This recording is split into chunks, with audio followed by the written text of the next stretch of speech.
I may notice that a few students are wearing like the, white Zen, it's called shawl.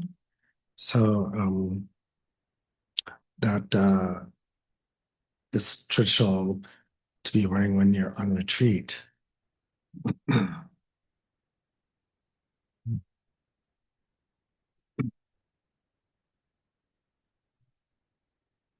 So sometimes maybe move this back a little bit. It's getting a little feedback. Better? So how's that? Better? Yeah. Okay.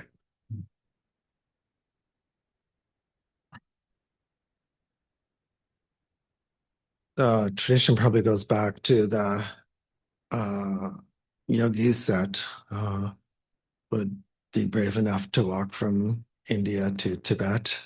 Um, they're generally uh, non-monastics, so they'd be wearing white, And then, of course, um, Milarepa was famous for wearing not a silk zen or a wool zen, but a cotton zen, even in the high Himalayas, right? So, in some cases, people do that training where they um, are training in the Tummo or uh, inner heat, inner fire practice, and so they're having a white Zen, which is uh, made all wet, and then you have to go outside and steam dry, dry it. They do that, Um, it's a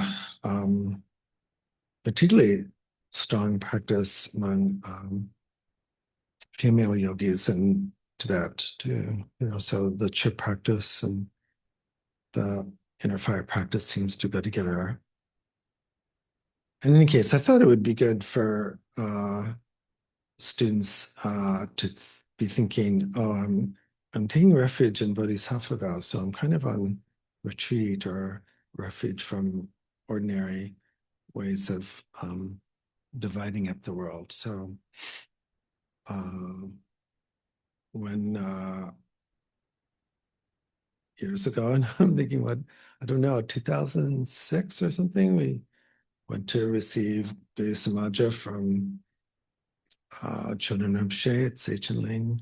Um, People wearing the Zen, cotton white Zen. Maybe I was too. And I asked Chöd Rinpoche, I said, do you think this is a good idea? And he said, yes. So, let some people keep it up. Chöd Rinpoche and Geshe uh, uh, like me wearing monastic robes. So, because it emphasizes teaching, right? Um, so, believe it or not, I do what I'm told.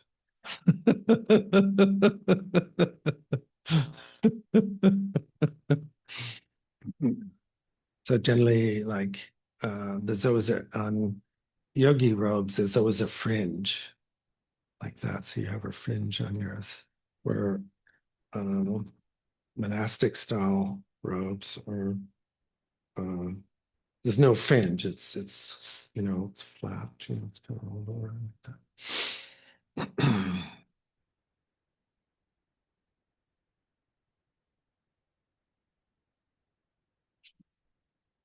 I, I've been unable to escape the monastery, so it's sometimes I joke it's this enlightened mafia.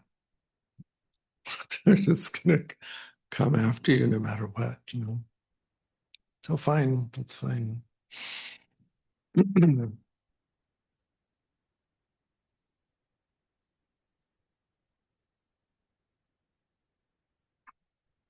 I'd like to suggest on retreat, we're never totally alone. Um, we're more like alone with others. What's a title of a book by an interesting Buddhist scholar, practitioner, Stephen Batchelor, kind of coined the, maybe he wasn't coining, but uses the secular Dharma term.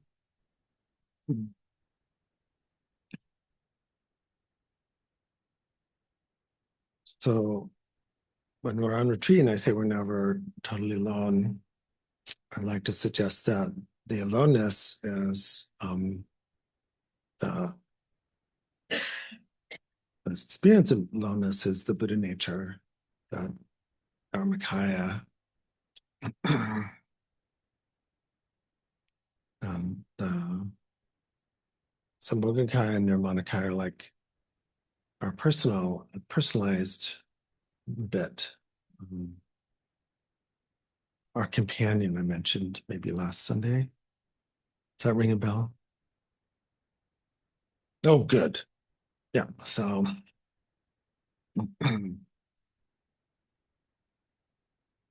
so the mind itself is just like space, right? So space is alone because it has no. There's no two spaces. Isn't that so? These are things I used to think about as a kid too. Like, well, where does space stop? Yeah. I was asking my mother, who was, not philosophical, but she would try, well, this just keeps going. So yeah, there's no second space. Space, though, is an interesting Abhidharma characteristic that also literally means Sanskrit, Akasha, no obstruction, no obstruction. So it has to do, with physical space. Then it also has to do with what Trungpa Rinpoche and Sogyal Rinpoche coined as spaciousness, kind of a complete openness. And then as we read about Machik Rinpoche's poem to her, like Dharmakaya mother, right, saying this open space like that. So space is alone because space doesn't have any, there's not another space. We have to kind of get that, and it's weird because we usually think they're spaces defined by the walls, and then, but since his definition of space is no obstruction, then there's no second space. So it's alone. However, it's the case that this fundamental nature of awareness is expressive. So you have these mental formations and ideas and emotions, and those are our companions that, as we know, definitely come with us on retreat, don't they? Retreat is that you're aware that you're intentionally going on a journey with this. When you say it's this balance of no definition outside of no obstruction, and then all the different qualities and personalities we have. You're going on retreat together. Whereas usually daily life, we're separating them, right? We're immersed in our mental particulars, emotional particulars, form particulars, and then we think, I want to escape to the Dharmakaya. I want to escape to space. I don't want to be here anymore. Don't want to be thinking about, finances and health and building houses and so forth, right? That's how we want to escape to space. We want to drop off, what's inaccurately called our ego, and that's not being on retreat. That's called vacation.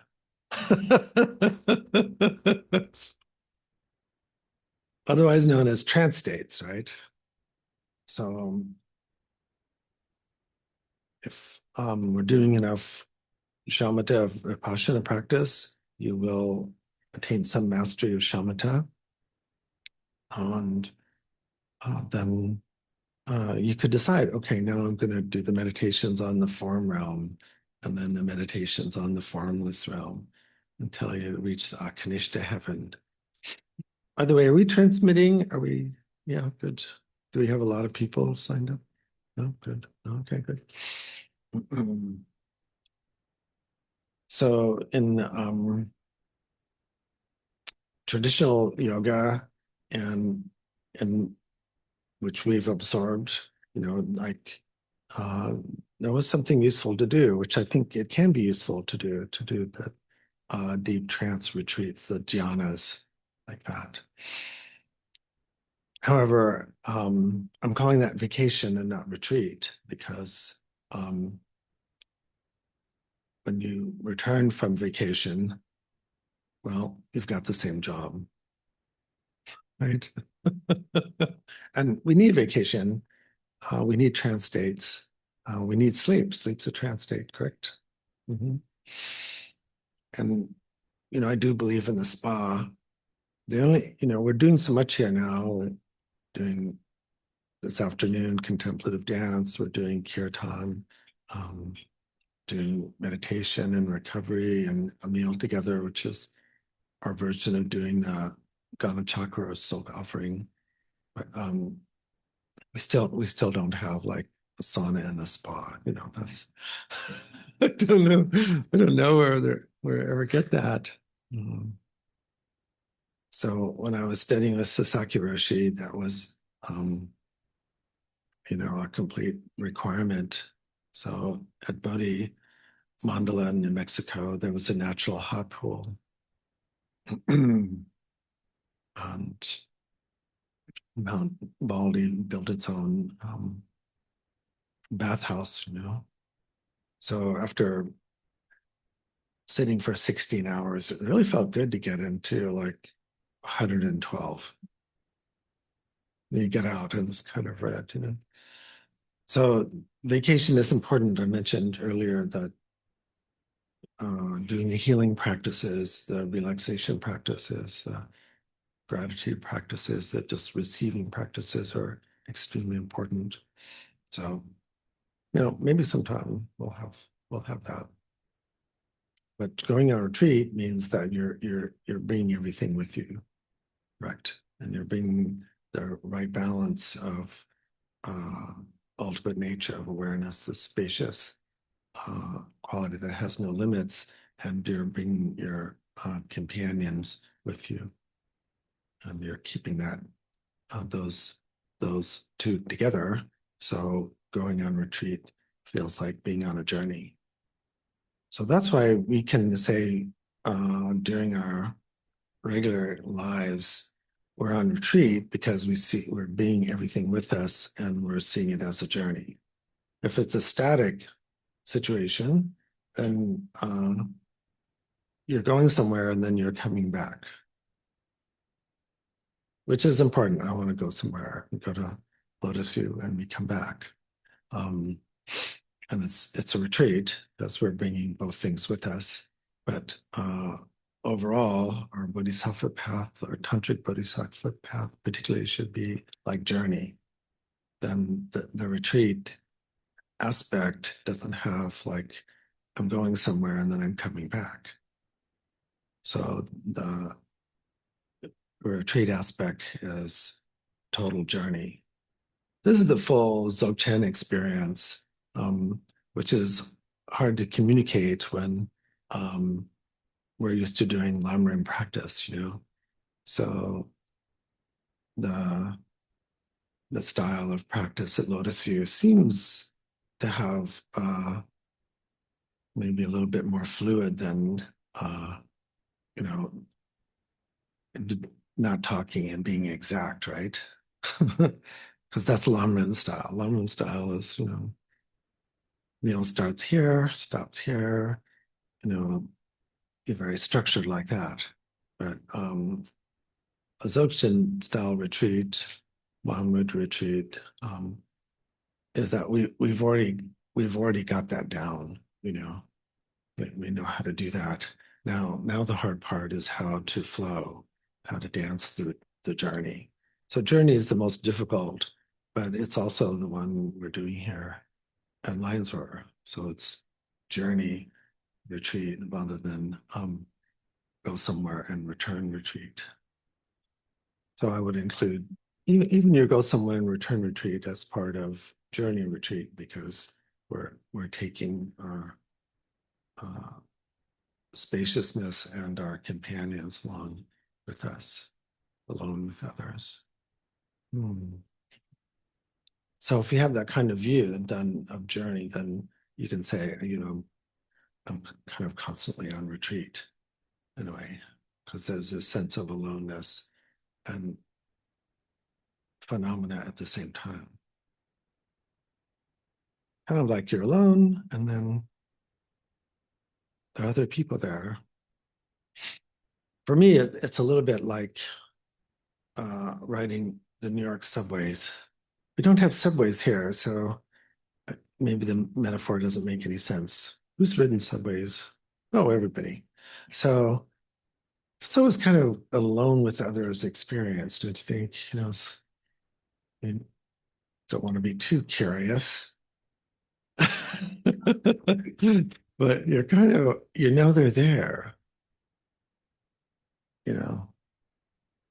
This is semi-experience when I'm riding the shuttle from, you know, B terminal to like the plane, and you're kind of don't want to bump into people so much and go like this, but um or that feeling of being on a long Greyhound bus ride with a group of people. Has anybody had a long Greyhound ride? Yeah, it's just the weirdest thing. Uh, it's the weirdest thing, of course, in India. Maybe somebody in this room has had that recent experience. Even a nice Volvo kind of bus with air conditioning, you're alone with others, right? And what makes that possible is the sense of journey again. Mhm.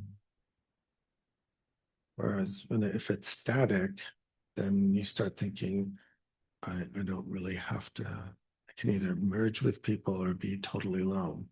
It's really weird. It's static settings for retreats, which are useful too. Um, then there's that you tend to go to one side or the other, or you either merge, right? Which is important to notice. Like now I'm merging with everybody. I love everybody. Everybody on the retreat looks great, you know, doing the practice and they're all washing their dishes and they look enlightened and then we generally don't do long enough retreat and Lotus View, but if we're a little bit longer, but for lucky people, it might happen sooner, is everyone starts looking like, I don't want you here. We start thinking, these people are annoying. I'd like to just go, walk up to two trees and sit by myself and just look out, Do you know that?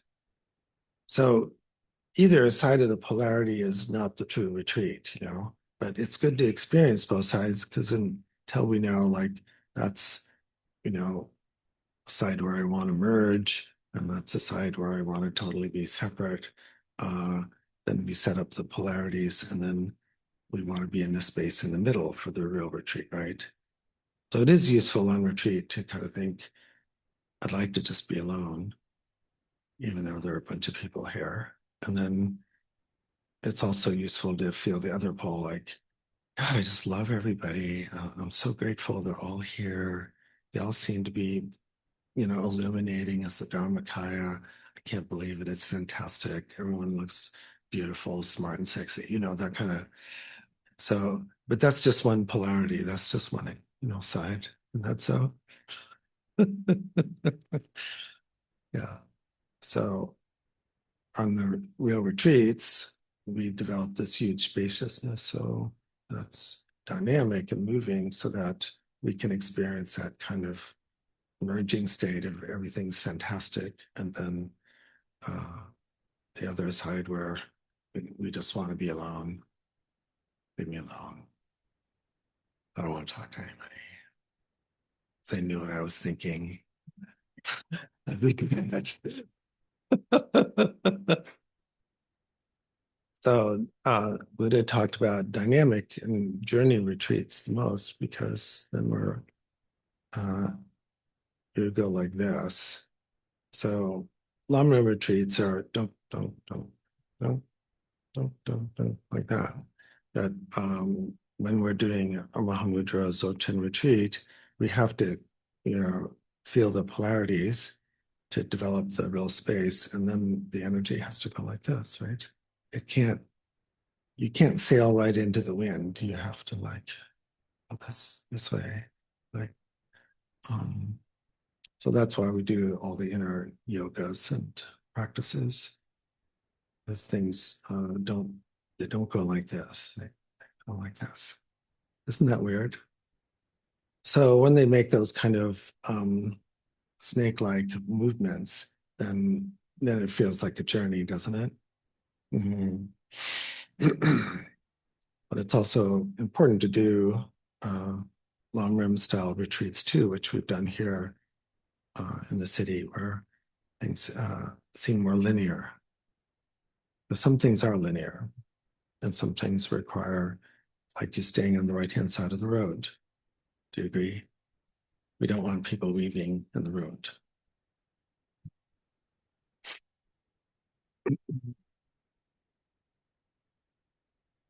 I like being involved in the community here, um, even when we have difficult neighbors.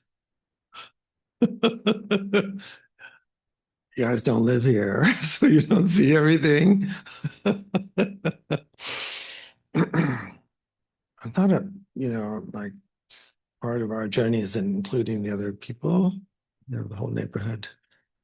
One of the nice things about the neighborhood here is walking around, there are these little mini libraries, books, things. I was thinking, and I want to hand raise for that, like if we had kind of one of those just out in front of ourselves and we could put our Dharma books um, in front, or, it could be a novel, but, do you think that would be a good idea? Oh, good. That's good. It's a little bit similar to what, Susan Farr is going to talk about during announcements, I'm not going to say it, so I won't take your thunder away. Just a little teaser. And, getting people to interact with us. They don't have to come in, they can just kind of interact through just walking by the street or something. But not all the books we have to read are Dharma books. Currently, I'm reading, it's called Dress Code. It's the kind of the political, psychological history of fashion and the fashion codes, written by actually a Stanford law professor. As you know, fashion's important. Yeah, but how we dress really is, kind of interesting. So when coming to a retreat or being on retreat, sometimes it does help to dress a little bit differently. So let me stop here and see if I'm making things worse, or if this interesting discussion or just a question would be fine. Do we have another mic, or do I have to pull this one away? Aren't we going to buy another one of these? Yeah. Have we bought it yet? Thank you.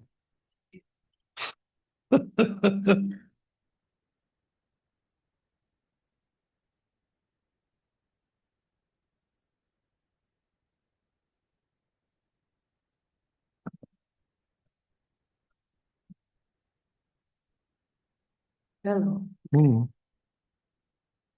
It sounds like it's tricky because it seems to me that I could easily fool myself that, oh, it's okay to do XYZ because I'm actually on retreat and everything else. So on the journey. It seems to me that you have to be careful not to fool yourself. How do you do that? Well, that's a question always. Basically. Yeah, well, Yes. yeah, okay. The Buddha said, that the problem is things do not appear as it really are. So, yeah, the whole thing is we've been fooled. Yeah, like that. Um, so the uh, the part that uh, defines our trait kind of from a Lamrim point of view, which is included in our journey, is um, we said we'd do this practice from 10 to noon. So it's the schedule. So you stick to the schedule and the precepts. So I mentioned that before. It's like you said you do it, and I'm not going to eat chocolate cake during the retreat, and I'm going to do this 4 times a day for X amount of time during the retreat. So in that way, we can combine with the I call Lamrim-style with Dzogchen style. Is that there's a sense of definition while the flow is going on at the same time, or there's that sense of spaciousness with the journey around the polarities, as I like to call it. But it's good to have a schedule, and then retreat is like following through on what you say you're going to do, really, which is difficult. So that we have lots of confession practices in Buddhism. Yeah, I'm sorry. Like that. But very difficult practice, just looking into the nature of mind is like, who's doing this? Right? So that's a very important kind of practice, but for most people, it's just kind of an intellectual kind of exercise, right? And it's just information, but it's very difficult. So there's always that sense of who's doing this, on a regular and ongoing kind of retreat. But how are we manifesting right now, and who's doing it? Who's talking? Am I talking? Yes, I'm talking. Who's doing it? Yeah. Of course, the answer is easy. The because the interdependence is doing it, but in more practice styles, like our whole system is doing it as a unified system, whereas usually we're going to narrow it down and we're going to say, I'm doing it. So we're going to, we'd say we kind of create it so the tail is wagging the dog, but the whole system is doing it, and it doesn't have to have a centralized reference point, which feels totally weird, as we know. But when there's no centralized reference point, it means what?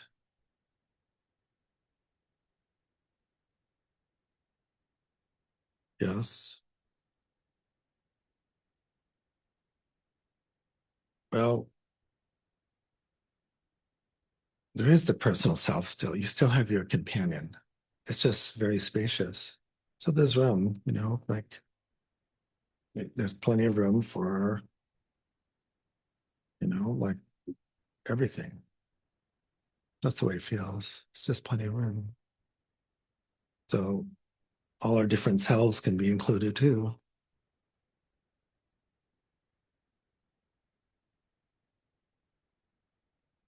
the central reference point is just temporary. So sometimes we need to have a central reference point available, like, you know, when somebody asks, you know, like you're waiting in line at Cordy Brothers forever, and they call your number, you have to say that's my number. That's centralized reference point, but it's not a fixed one. You don't see it as like it's just okay. We have to say, yeah, that's my number. So we get to have both really, but it's, you know, kind of this spacious quality. When the whole thing's integrated, it feels spacious, doesn't it? Does it feel like there's an obstruction, but at the same time, it is not. It's not empty space and not empty the way we see it. You know, there's things going on, right? So Jen would say, you know, it's color. There's colors. You know, things are energetically manifesting like that. Hmm. Maybe that's enough. I don't know.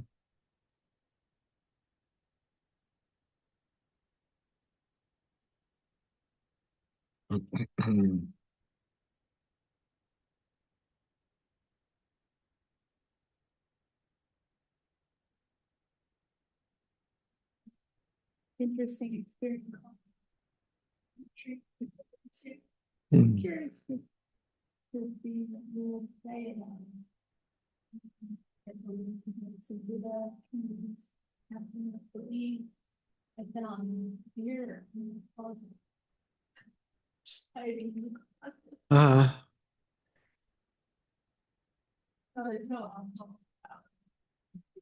hmm.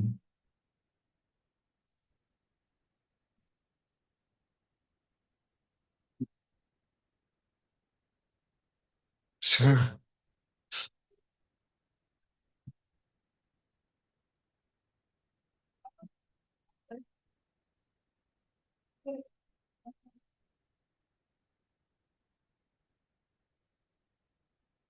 Wait, just in a little, like you go down to Land of Medicine, but there's beer in the closet. So you brought it back home. Okay.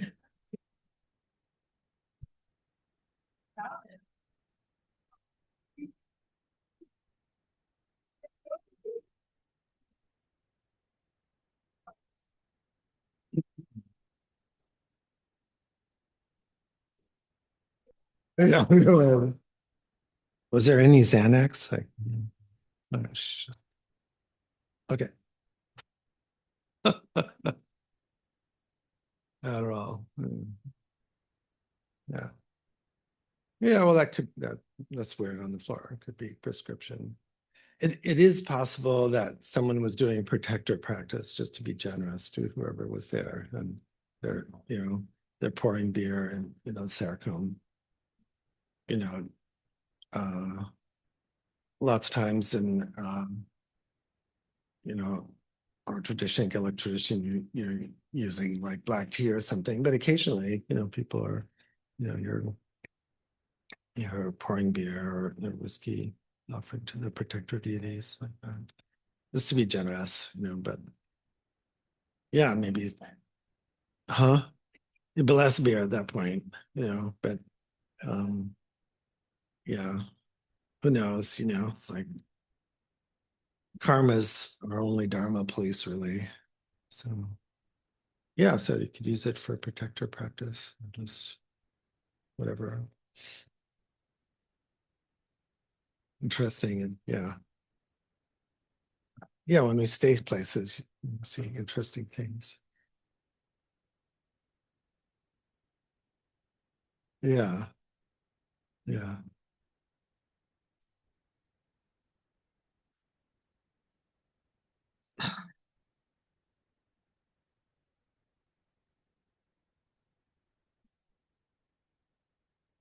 Perfect. Yeah, purification retreats or sometimes Lama retreats, you know, you want it like kind of 5-star hotel, like it's almost like no one's been there before. But a little tantric style is, you're doing it in the charnel ground. So people are leaving their bones around and their scraps, and it's kind of a good thing. Oh, someone's been here before and they left their candy wrappers and condoms and stuff like that, Sorry. But something gross, like you really don't want to see that, right? So, but if you decide, okay, I'm doing, some practices that are taking place in a charnel ground, like Vajrayogini or chip practice, something like that, then you'd be going, oh, this is a reminder I'm doing it in a charnel ground, and I have to have a different viewpoint. Or you could clean it up, Yeah.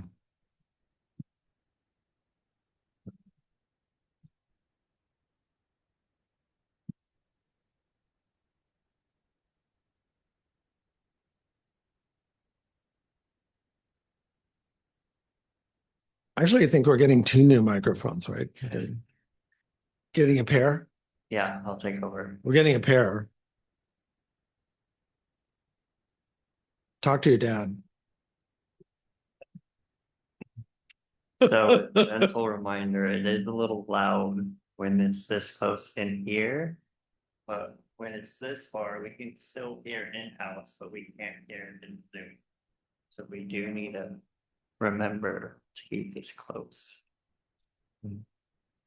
6 inches, something? Okay.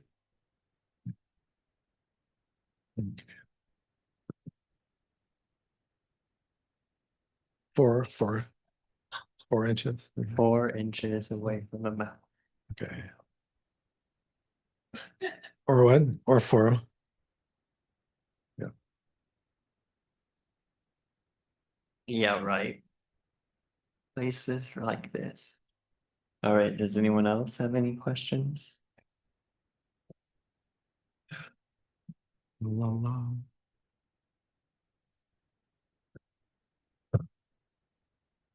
In as much as we're trying not to go, force a straight path to pick up a flow and move with phenomena, I wonder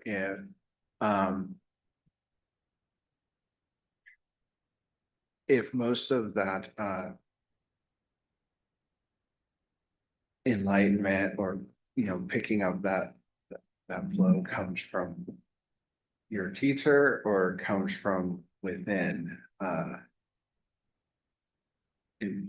instead of forging straight ahead. Yeah, that's a really good question.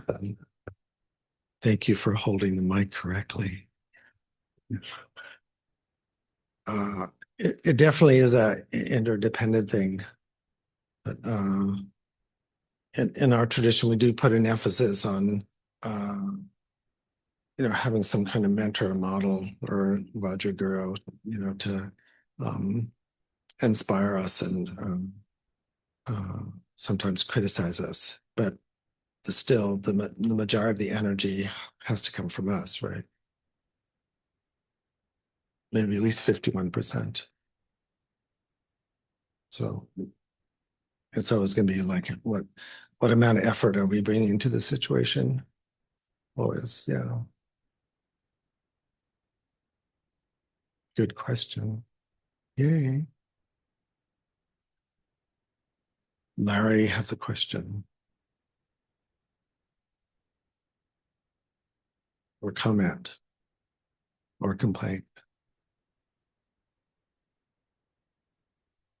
I'll try to do it right.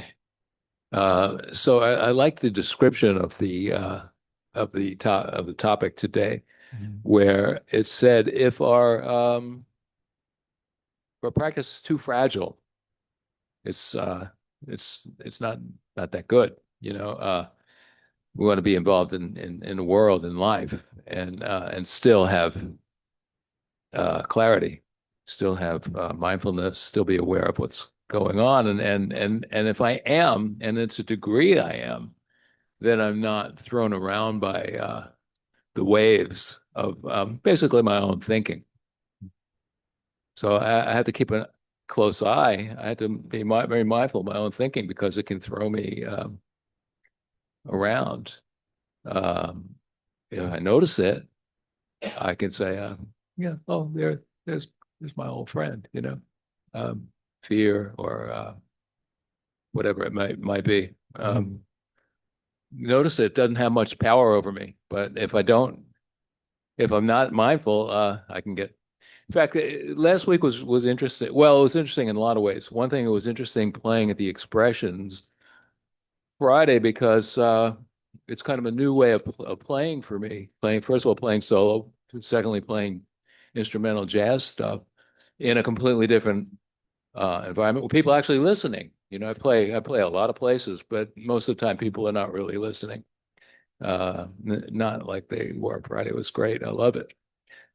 So I had to be aware. I was aware of sort of amounts of nervousness, certain amount of confidence, certain amounts of joy to be there, and certain amount of glad to be able to maybe bring some enjoyment to other people through playing and et cetera, et cetera. When I'm with my wife, I watch the whole sweep. It's like a pendulum. Sometimes so grateful and so loving and so present, other times like so irritated. And it's like, and it's almost like it's cyclical. It's I might get really irritated, but then something will happen. The process will take me to being really appreciative that she has stuck around for 33 years, and how can I make it better? And so I had some good growth opportunities this week. For instance, not running away when she's upset with me, things like that, staying put, all kinds of stuff. So it's a riot. I mean, having a mind is so interesting. So you. anyway, retreat. I mean, to be on retreat 24/7. Why not? Thank you.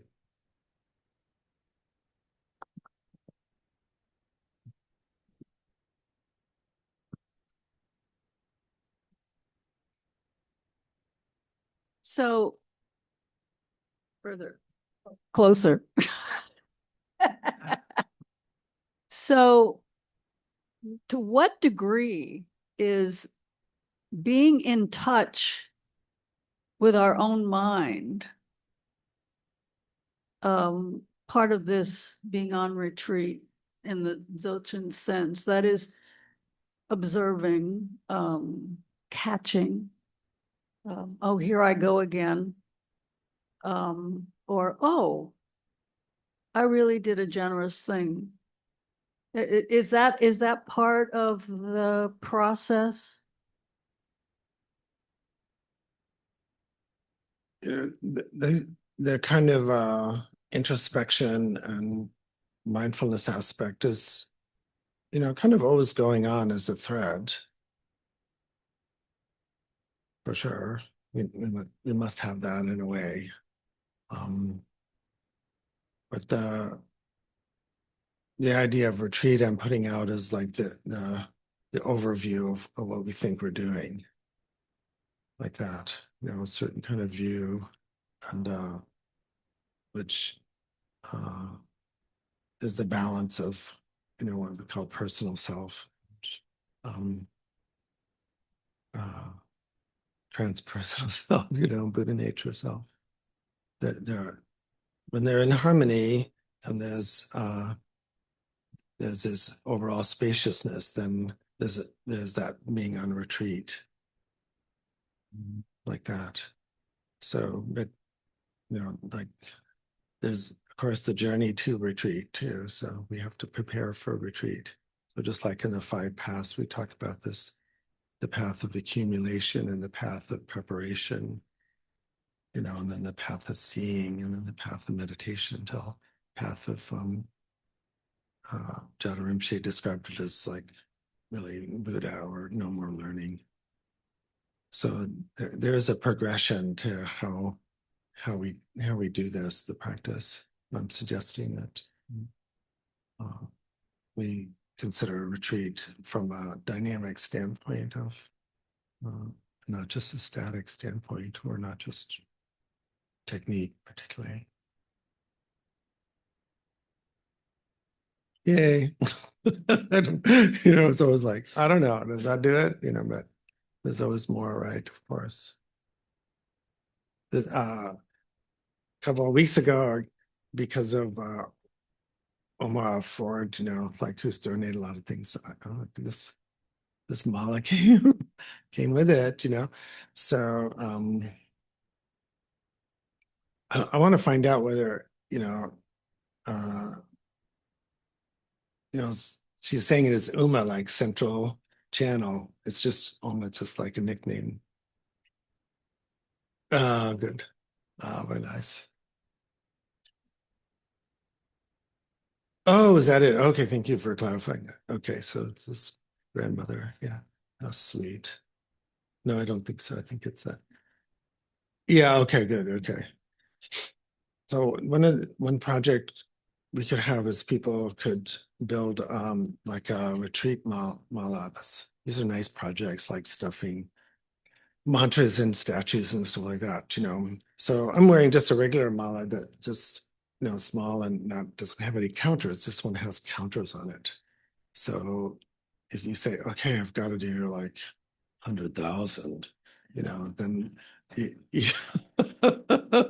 then you want to keep track, right? So there are counters and little, then people like to customize them sometimes and put little jewels or halfway things, like this has no halfway. My wrist, there's no halfway. This is like halfway, and then it has these counters, So you have one that's generally, one round, and then, after maybe 10 rounds of 100, if my math is correct, that would be 1,000. So you'd call it a boom, and then you push that one up, right? Yeah. So it's kind of fun to make your own mala. This one's obviously repurposed. This isn't the standard kind of weave, she or somebody, just got some really strong thread and just kind of dismantled the traditional bone one and then, added these cute little things. It's fun. Bye.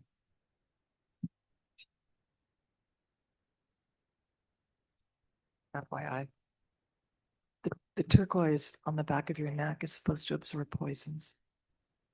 That's why the Tibetans wear it on the back. Oh, And very nice. once it turns green, they have to replace it because it's no good anymore. Oh, very good. Well, maybe that's why she let it go. It's still kind of green. As a Westerner, it's like, I'll have to leave it out in the full moon, and then we'll kind of come back again. Yeah. from my wallet. Yeah. Well done. Okay. This has been fun. Yeah. It's good.